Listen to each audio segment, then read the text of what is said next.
Hello, I'm Dr. Joe Elliott. And I'm Dr. Howard Gurr, and welcome to the clinical adaptation of VR in your mental health practice. Take it away, Joe.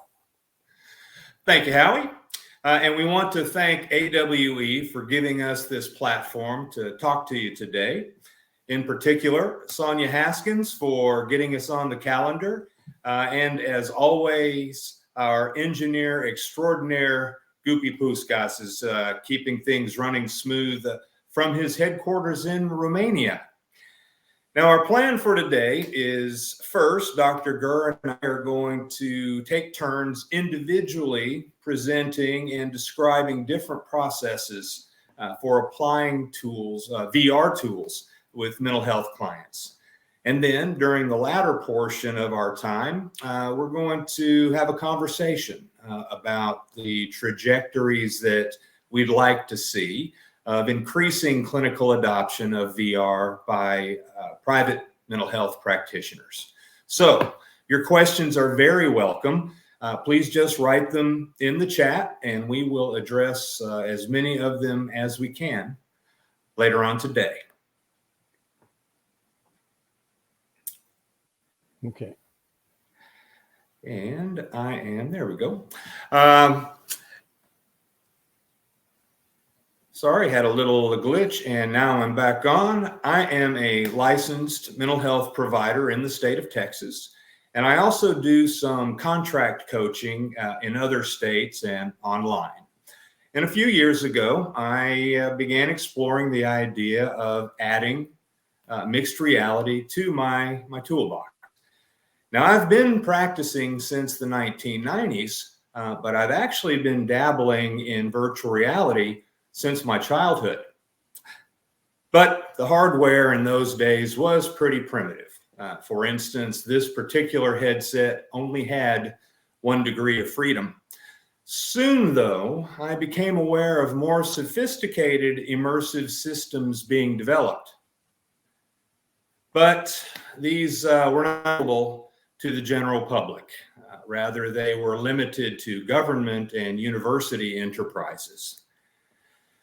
Well, all kidding aside, it was 2017 at a Museum Association conference expo that I was finally able to put on a real VR head-mounted display wherein I was floating above the surface of the planet Mars, and I was hooked. But I'm probably preaching to the choir when I say that I was sometimes feeling overwhelmed as I tried to find direction amidst the cacophony about, at that time, the metaverse. And that included dialogues and debates between developers, content creators, and engineers, as well as itinerant philosophers, profiteers, and would-be influencers. Nowadays, AI is all the rage, but it's the same story. The conversations, while often intellectually stimulating, do not accrue to my getting skillful at deploying VR in my practice. So my point is, it's necessary for us to network with like-minded professionals, to collaborate, share recommendations for resources, and to seek mentoring and peer learning to be able to navigate the glut of information that's out there. Somewhere along the line, to about 2018 or 19, I read a post about journalist Kent Bye's Voices of VR podcasts. So I visited his website and I read his listen notes, which provide me a true who's who in spatial computing. Then I was able to more efficiently identify thought leaders who have worked within VR in the behavioral sciences. And I looked to their work for guidance of how to begin deploying VR in my practice. In fact, I believe it was Kent Bye, or through Kent Bye, that I learned about AWE.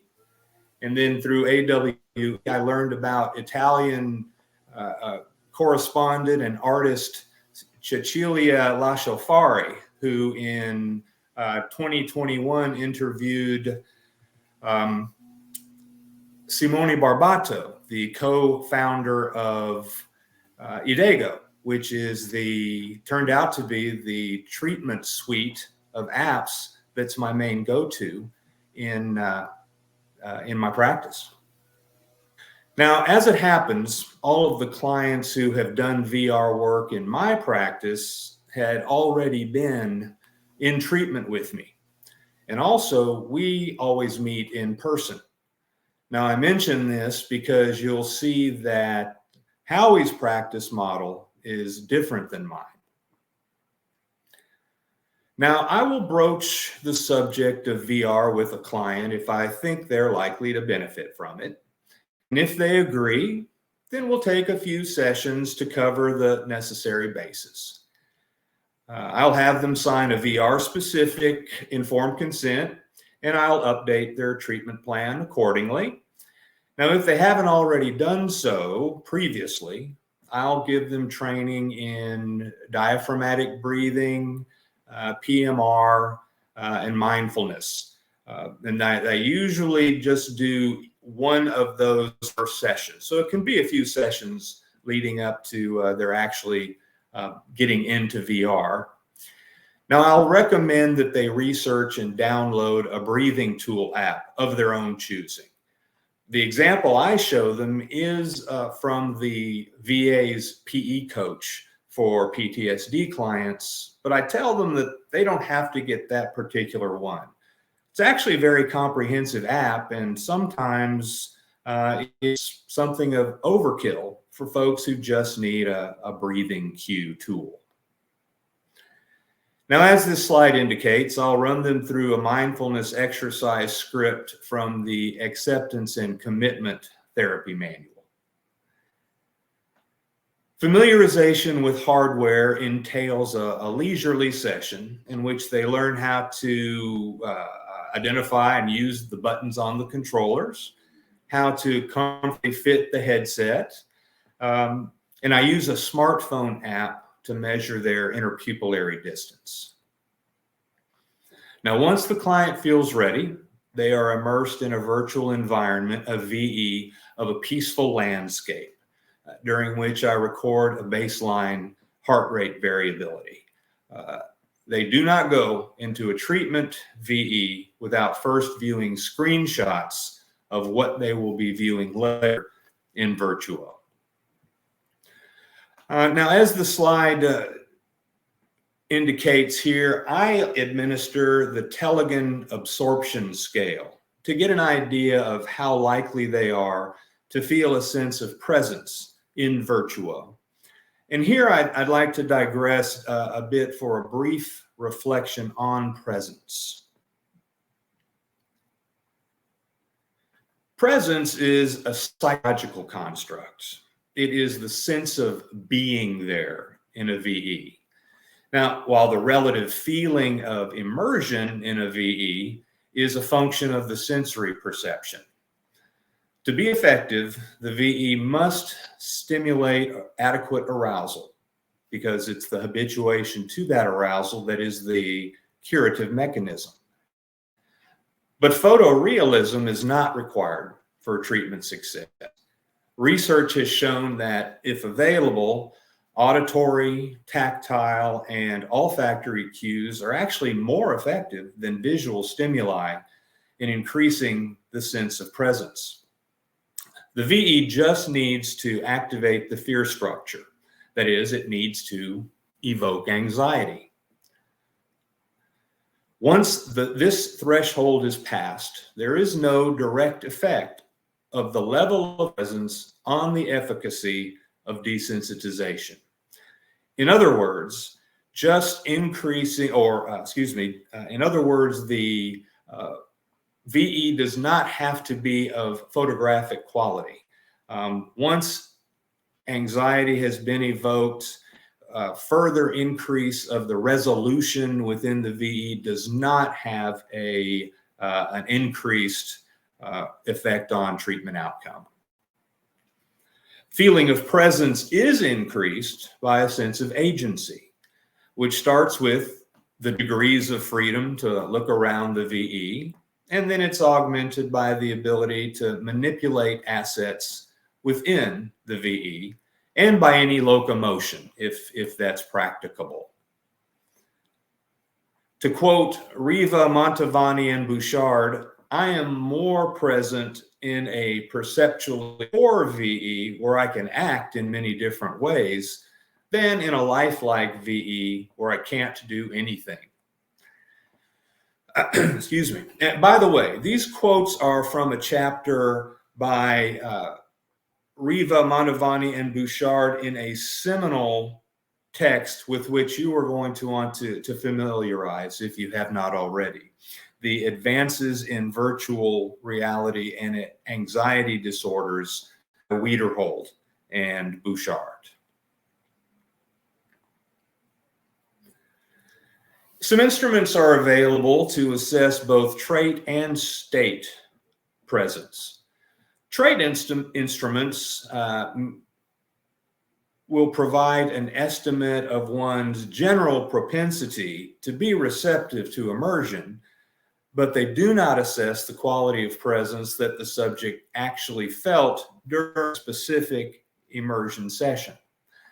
State instruments, on the other hand, do assess a subject's presence during a particular immersion experience. Now, I use the Telegon, and I've seen the others that are listed on the slide, but I haven't used them before. But I did include them here for anyone who's interested in learning more about those. Now, we also want to measure physiological indices of arousal. I used to use a multifunction deck, but it has wire leads, and that became pretty unwieldy pretty quick. So currently I use a wireless armband with which I record heart rate via a smartphone app for calculating heart rate variability across sessions. And now I'd like to share a case with you. For my example, I'll describe my work with a 60-year-old woman with whom I am using the cognitive rehabilitation app from IDEGO's treatment suite. She was diagnosed by a neurologist as having suffered a mild stroke.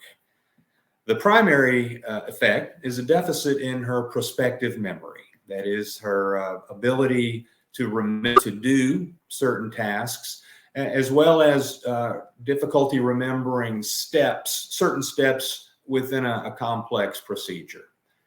Now, we're employing a comprehensive protocol that includes compensatory tools, as well as remedial exercises for which I use some VR components. All right, so let me show you a VE. This is using a Quest 2, and you'll note that this app's menu text is still in Italian. Now, that has not been a hindrance since the actual work involves, back to that, since the work has been on motor procedures or based on motor procedures. And since I can currently view the client's display on the laptop, I'm able to verbally guide them if they need some reminders of how to interact with the menu or move about in the scene. In fact, all of the clients with whom I've used any IDEGO app that's not yet translated into English find it novel. We joke that they get to learn Italian as an added bonus to therapy. I'm going to start this, and upon spawning in this VA, the client hears some ambient sounds, bird song and noises. I'm going to mute that for a minute, for the moment. They spawn. Oh, sorry, didn't stay muted. There we go. Now, note that there are not any large billboards on the building across the street, nor have any vehicles appeared yet. Now, that's because these are task stimulus assets that will not appear until the client clicks this play button. Now, in this exercise, that should have paused. Yes, okay. Now, in this exercise, I'm sorry, it's supposed to have paused. All right, so you saw one. This exercise is cued by an event. The instructions are, when the third red car passes by, please tell me the name of the store that is under the billboard that has a picture of a beach scene.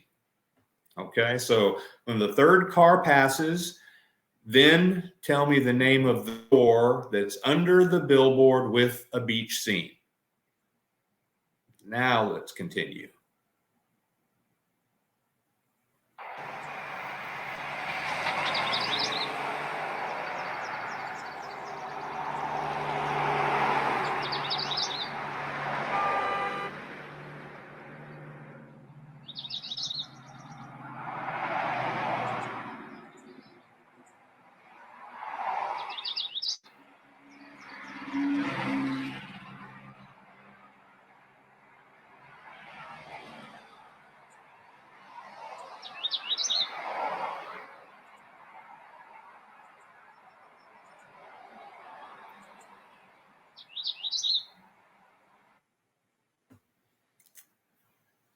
All right, and another planned VR tool for this particular client is a 360 video of her office, in which she can rehearse some routine procedures that have become challenging since her stroke. Excuse me. Now, before I hand the mic over to Howie Gurr, I would like to offer a couple of suggestions for training resources. I mentioned earlier the Wiederhold and Bouchard book. Here is another invaluable therapist guide, Virtual Reality Therapy for Anxiety by Elizabeth McMahon. And finally, there are finally some training programs that are available to us practitioners. The Interactive Media Institute is a subsidiary of the Virtual Reality Medical Center in San Diego. They offer APA-approved online CEU courses on VR for anxiety disorders, PTSD, and pain management. And the PESI organization includes some VR courses among its broader range of offerings. If you can see the smaller print on this slide here, you'll see this is a 6-hour course, a 6-hour training by Elizabeth McMahon, and it's also eligible for CEUs. Now, I dare say that this is the area in which all of us private practitioners can best help each other, sharing ideas about training courses and resources. Next June at All USA in Long Beach, Howie and I will be anchoring a panel discussion during which we and some colleagues will talk about therapist training principles and guidelines. So all of our viewers, whether you are tuned in right now, tuned in today to today's live stream, or you're watching the recording at a later time, you are invited. In fact, you're actually requested to please contact us and share information about other VR therapy training opportunities that you know about. In fact, that'll be my measure of success of the reception of our project today. And that is if some of y'all contact me or Howie after the fact and make contact and talk about ongoing training opportunities and sharing tips, asking for tips, that's true success for our project. And with that, I am pleased to cede the virtual podium to my esteemed colleague. So let me stop sharing to do that.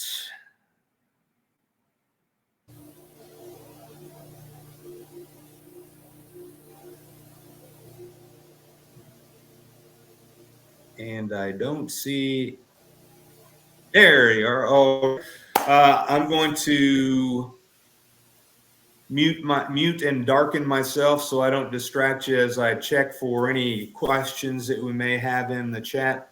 And take it away, Howie. Okay, thanks, Joe. Great presentation, very detail oriented, and you covered a lot of stuff that I don't have to cover now. So I thank you. Let me see if I can put up my deck.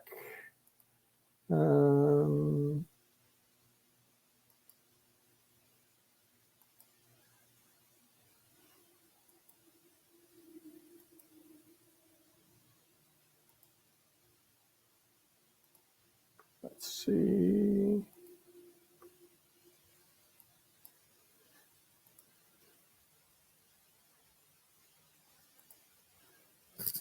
Okay.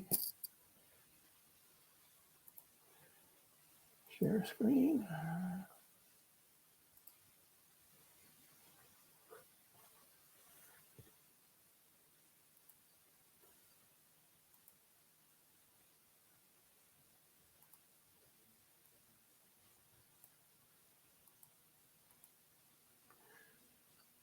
Okay. Can you see my screen? Yes, we can see it. It's up there. Okay. Good. Okay, because I can't see it. Okay. All right. So I hope you get to see it. Okay. So I'm a psychologist who's been using virtual reality therapy since 2016. Like Joe, I was always in the background waiting to see if it was going to be suitable for a clinician in private practice. And I followed it starting around 2000 and came across Skip Rizzo's work on a virtual classroom, which I thought was a great way to measure attention deficit and not only diagnose, but work with kids who had ADHD in terms of retraining them. But by the time I got to him, he had already given it off to another entity and he didn't have control over it. So I waited and I started to look at virtual reality again around 2005 or so to work with executives who had public speaking anxiety. And I wanted to be portable so that I could go to them instead of them coming to me. But that didn't exist in 2005. Let me just give you a rundown where I am. So this is a little image of a map of Long Island. I happen to be right there in the middle of the island. And just to go back a little, I wanted to be a psychologist because I watched a TV show in the 70s called the Bob Newhart Show, which was a show here in the United States. And Bob actually had a private practice in Chicago. And what he did was he went to work in the morning, had a great time because he shared the suite with other people. And then he came home for dinner every night. And I thought that was a great way to make a living. But of course, it didn't turn out that way because I didn't realize that people had to go to work to pay for therapy. And so I wound up working like 9 o'clock in the morning. I would work in the school district as a school psychologist, and then I would do my private practice. So I was working 12, 13, 14 hours a day. Meanwhile, I always wanted to improve my practice and make it more efficient. And this is a shot of Kip Dynamite from Napoleon Dynamite. And it's because he loved technology and I love technology. So I always tried to find ways to become more efficient in my practice. And so working with patients who had anxieties and phobias in the traditional way would take months or years, especially if someone had a kind of more generalized anxiety problem. And so I was looking for ways to improve that and become much more efficient. And in 2016, That's when I came across this company from Barcelona called Sios. And they had developed the ability to use a Samsung phone as the engine and a Samsung Gear VR headset. And I was able to use their technology in my practice, and it was cost effective. And so I found out that the VR worked well because it took out a couple of the problems that were inherent in working with patients who had anxieties. Again, let me just go back here a little. So the source of my patients really is a third of them come from other therapists who are working with patients who, during the process of therapy, realize that the patient has to do something that they really had difficulty doing, but had a short period of time to get to it. So for example, someone who hasn't flown for 20 years might have been in therapy, but all of a sudden, if they had to fly, now the therapists themselves at that point couldn't really get to it in the time frame that they needed to, so they would send them to me. I would work primarily on the phobias and set them back to the clinician once I finished dealing with the phobias. And what I found in working with VR is that I could get to solve a specific phobia in under 10 sessions. And that couldn't happen before because of a variety of reasons, in terms of patients having an inability to use imaginative skills and hold on to an image that they were fearful of. They couldn't do that. And so they couldn't really maintain themselves in any kind of state where I had prolonged levels of anxiety that I could work with. So the VR takes that away. Now they don't have to deal with imaginative skills at all. It's fed to them. And in the beginning, before the pandemic, all my patients came to my office, and I basically worked with them using the VR. And I did have, as Joe reported, I had some metrics that I could use in terms of galvanic skin response or heart rate variability to measure patients' anxiety, because sometimes subjective expressions or subjective units of distress wasn't really an accurate measure of how the patient felt, because sometimes they would minimize that. So that's how I worked prior to the pandemic. Once the pandemic hit, the platform that I used was able to, I'm sorry if you hear the landscapers outside, but they were able to create a platform that was remote. And in the difference between Joe and myself is that my practice is 100% remote.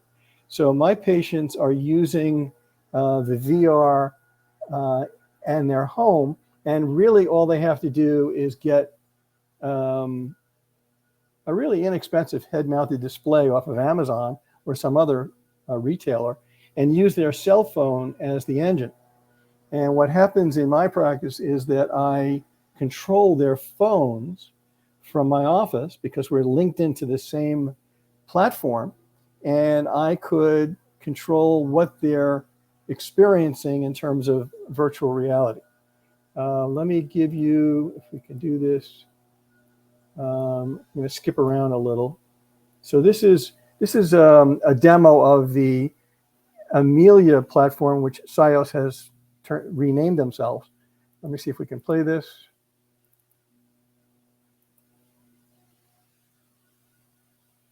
We're getting really close to the end of the runway. So this is the airplane We don't have enough virtual time to take environment. off. Is anyone going to tell that guy to turn off his cell phone?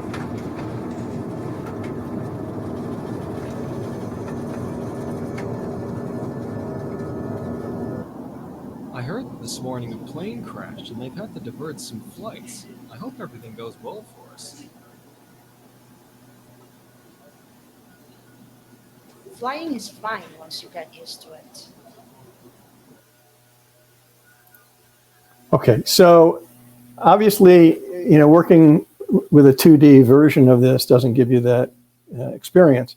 But being in the plane in the virtual environment with the sound is much more immersive and gives you that sense of presence. And I could also increase turbulence, which is a visual image, shaking. But if I was with a patient, I would be shaking the chair as well. And I could also change the time of the day, the weather outside. And the thing about the virtual environment is essentially I could fly up and down multiple times in a session if, let's say, takeoffs are a problem, or landings are a problem, or being in the air or turbulence problem. I could do that over and over and over again in a session that I cannot do in real life. So to just go back,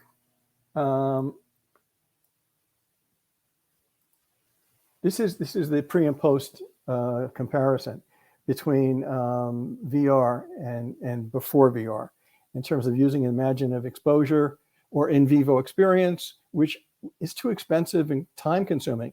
So if someone had a fear of flying, ultimately you had to, probably get on a flight with them and take a flight, which is not necessarily easily to do anymore. Pre-VR compliance was an issue, and there was a higher dropout rate. The novelty of VR increases compliance, and because there's a faster return on VR in terms of results, you don't have as many people dropping out. Now, in deference to what Joe said, my standard routine is different in terms of how I deal with patients. So patients have to fill out a patient intake form that they do online. There is also an informed consent. That's this example. And then there is VRT phobias consent as well. Now, in this particular form, I wouldn't take patients who were, when I was dealing with them face-to-face, who had infected skin or an infectious disease. But now the patients are working on their own in their own home, that really isn't anything to be an issue about. And so what happens is patients call, and what I do is I use the initial phone conversation as a full intake. And so it's a matter of taking information about why they're coming, what's happening, what are their symptoms, and then I use that also as a means of educating them on what VR therapy is going to look like, and also educating them on the mind-body connection, so that they know at that point that the things that I'm concerned about might be non-psychological, physiological, because we're dealing with a response from the amygdala, the sympathetic nervous system, which is triggering, and it's a natural, normal response, but just happening to these people at the wrong time in the wrong place. And so I educate them about what's happening, how, an attempt to normalize their symptoms, because everyone who has phobias and anxieties, for the most part, they're in their own head, and they think they're the only ones experiencing this. So they think they're unusual. And when you try basically to normalize that for them, it takes some of the weirdness away in terms of their symptomatology, and they're willing to be a little bit more flexible. And so this is a rundown of the Amelia, the remote therapy. And so what I try to do is the first session that I have with them, I put them in a VR environment. And the first usual session I do is more like an anxiety reduction or mindfulness. And I give them a sense of VR for the point of giving them that experience right away, but also testing whether or not they're going to benefit from VR. Because some people basically might have a reaction. There is still potentially that vertigo situation, which is better given the intensity and ability to work with these phones that are, the processes are so good that the refresh rate is good, so you don't get as many of those vertigo problems. And so part of the things that I teach them is what happens in their anxiety, what triggers their anxiety. And so standard breathing situations, mindfulness, but I also talk about what we call the what if syndrome. And that is that most people who have anxiety generally ask the what if question. Well, what if this happens? What if that happens? What if this happens? And they start revving themselves up with the what if question. And when I say this to people, every one of them says, oh yeah, I asked that question, but they didn't realize that they're not the only one. And the other thing that happens that I see is this experience, which is that people who get anxious, they tend to raise their shoulders up and they clench. And once you do that, you're setting off a message to the brain, or vice versa, that you're stressed and tense. And most people have to learn to breathe properly and also lower their shoulders. And the thing about breathing is that people tend to hyperventilate a lot, and they don't even realize it. It's subtle. And so what happens is they're lowering the carbon dioxide in the brain, and that sends off a signal to the brain that they're in trouble. And so by getting the breathing straightened out and getting the body in line saves a lot of people from, kind of being in a situation where their body and mind are out of sync and they feel out of control. So for me, everything is done remotely.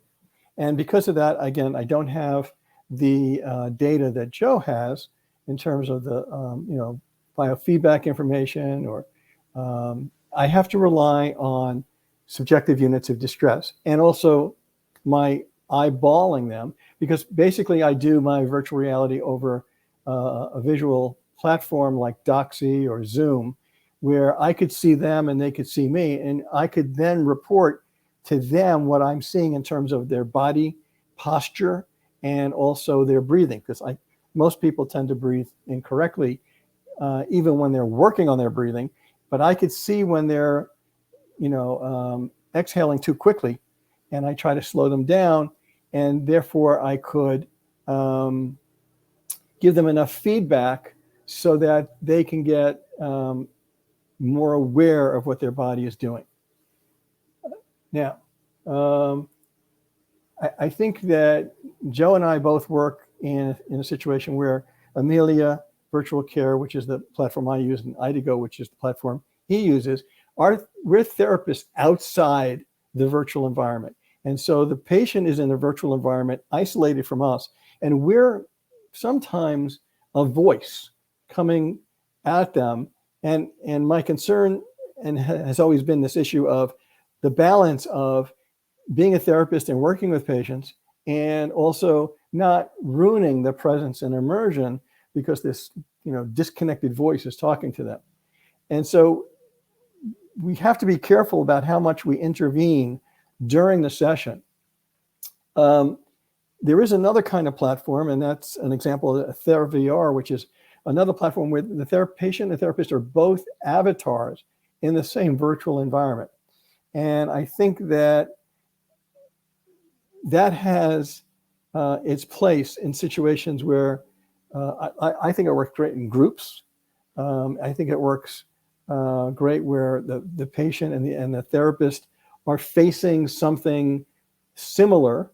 So for example, there was a platform I used in which I had a patient who had a fear of bridges. And the fear was enough that he couldn't cross certain bridges. And so I had a situation where the patient and I were in a room, and the entire wall of this room was a video that I pulled down from YouTube of a particular bridge. And we were there together watching this. And I could see that he was literally transfixed watching this video. And I could see his facial expression and his hands. And so after a while, it was rather natural to me to be the therapist being in the room with him. And so that's a different kind of platform, which needs to be, I think, developed as well. In terms of the fear of flying, I have an example of a person who I think is an interesting case, a rather unusual case. So this was early in my career, about 2017, and a woman called me up from Colorado and said that she wanted to work on her fear of flying. And I said, I don't want to turn business away, but I'm in New York, and there's got to be somebody in between, where she is in Colorado, myself. And I said, let me just do some research and I'll get back to you. So I did come up with a couple of names of people who were in, one was in Colorado, one was in California. And I said, you could try them. And she said, no, I'm coming to you. And she did. So she drove out on a Thursday. I saw her for 2 hours on a Friday and another 2 or 3 hours on that Saturday. And I really bombarded her and sent her back home. And she has reported to this day that she's flying on a regular basis and probably has had 50 flights since we worked together.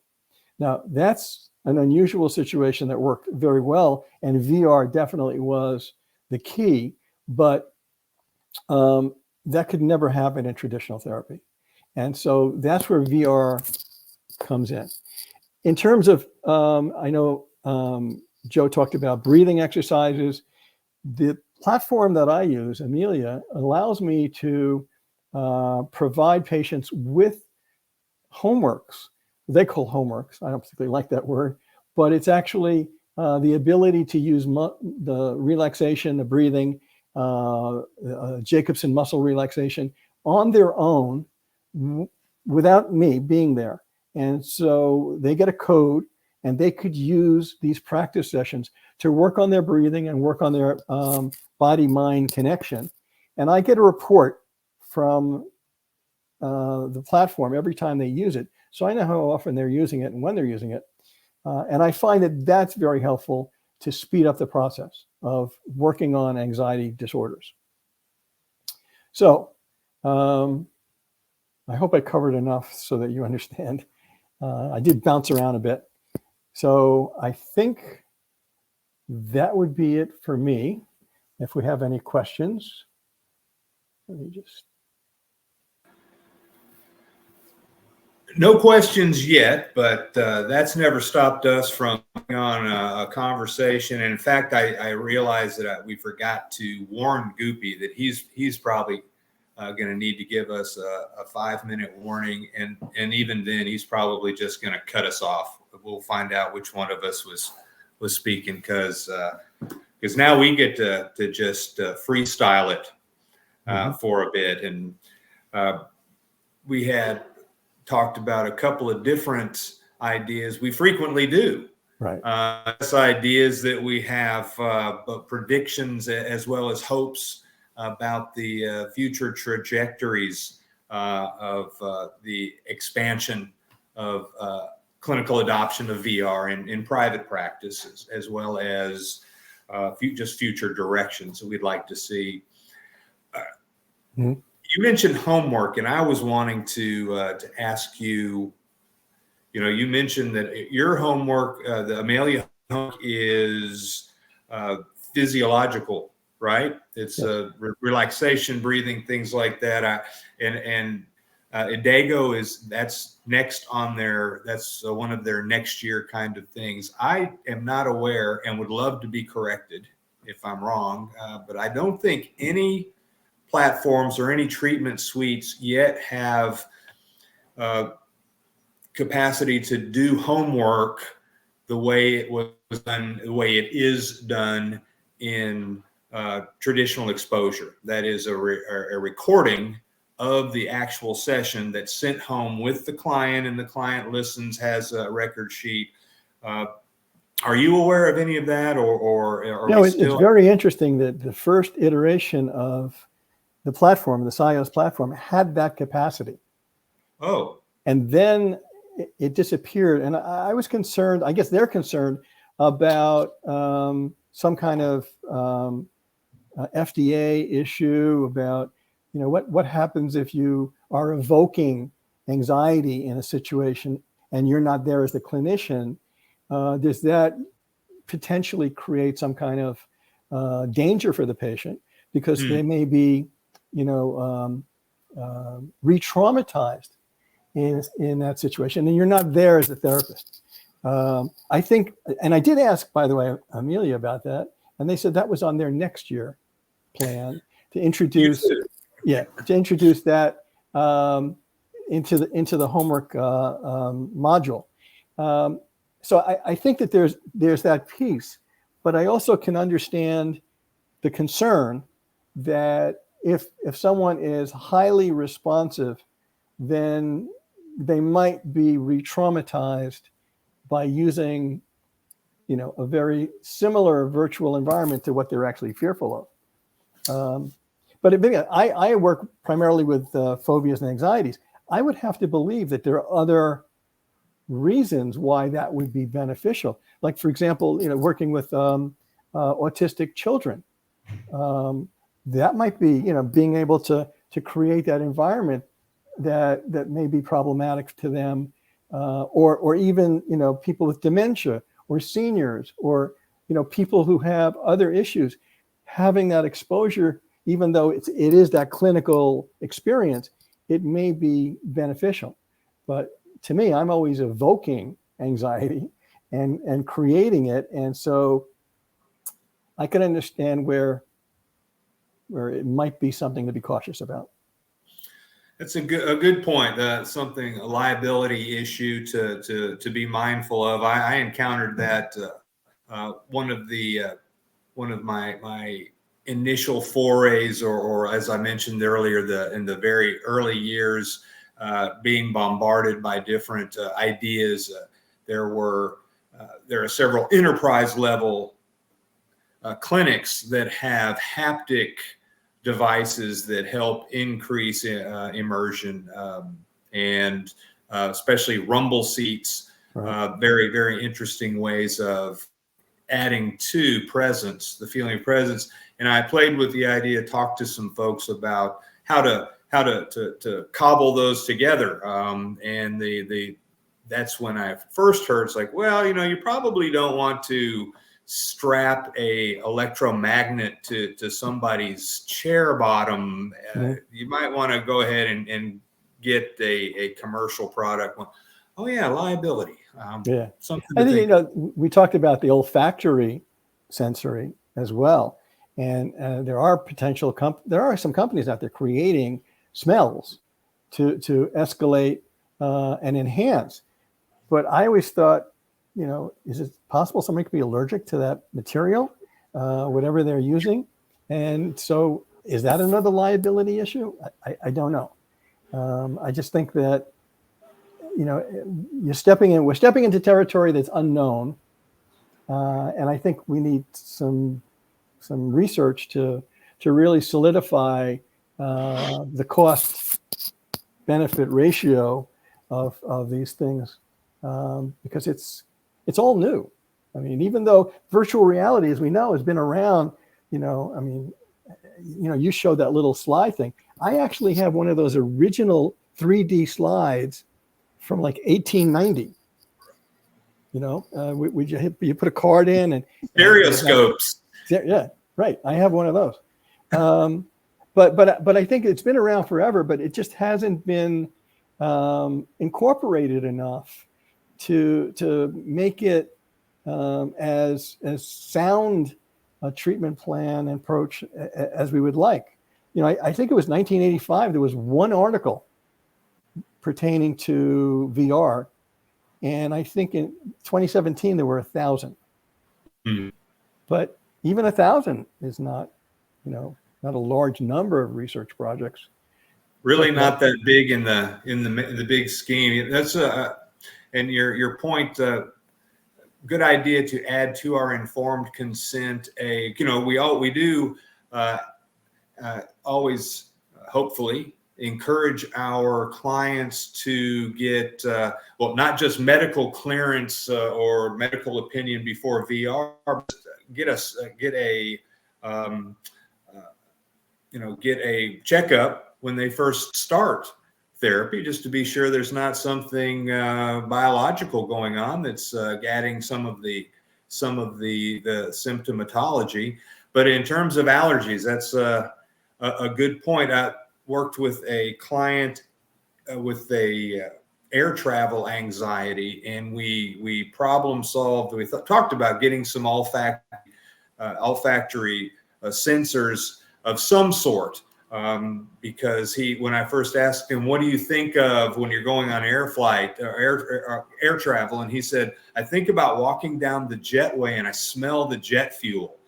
And I thought, I'm not sure where to get jet fuel. And if I could, I'm not sure I'd want to bring it on in to my office. But what I did ask him to do in getting prepared for this trip was talk to his wife about what perfume she might be wearing. And my plan was to get a dauber of some sort or a Q-tip and get her to spritz that and have it in a baggie. So when he's in VR, and I kind of say, hey, you're sitting next to your wife on the plane, but that never came to fruition.